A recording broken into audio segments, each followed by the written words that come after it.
If you want to stay up to date with all current hip-hop events and releases, make sure to subscribe, turn on notifications, and hit that like button. It really helps me out. So, No Pressure is here. It dropped today, midnight EST, and Logic went live on Twitch, whom he recently signed an exclusive deal for 7 figures with, to have a sort of virtual release party, and of course, I was also there to watch it.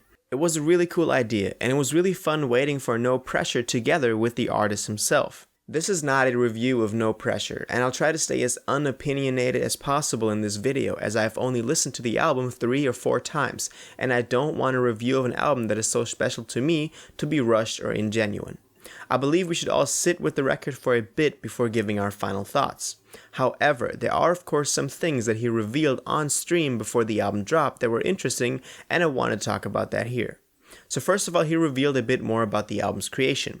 He mentioned that the entire record was written in just 1 week, which Thalia also confirmed on Hit My Line, the second track on No Pressure. The album is of course executive produced by No ID, as we knew before, and marks his first reunion with Logic since Under Pressure. This of course also means that it's very much so in that Under Pressure boom bap style, which you can definitely hear, but I don't want to get too much into the album here. It was also recorded pretty quickly in just 4 studio sessions, but then took a year to revise and perfect. To get into the title of this video, Logic said one thing during the livestream that stood out to me, and that is that Ultra 85 is in fact No Pressure. Apparently he thought about making Ultra 85 a separate project to release after No Pressure, but didn't want it to be forced. This of course raised a couple of questions for me.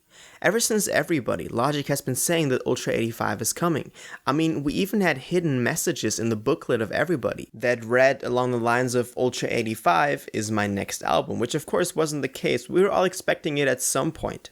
And it's unlikely that Logic will just let go of something he's been planning and thinking about for years, with just a remark that he didn't even have anything for it yet, and that No Pressure is in fact that album.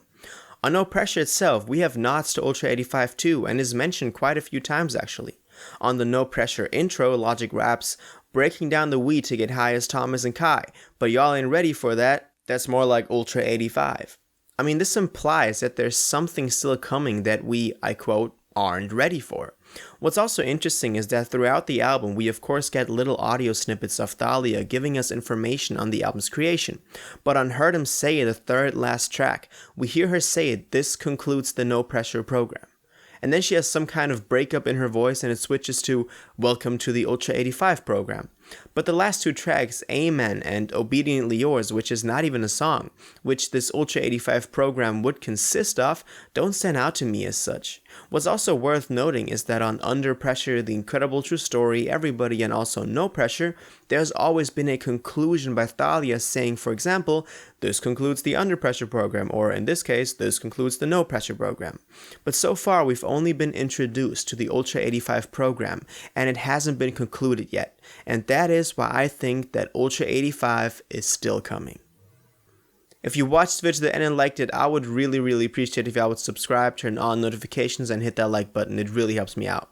Until the next one, you'll have an amazing day.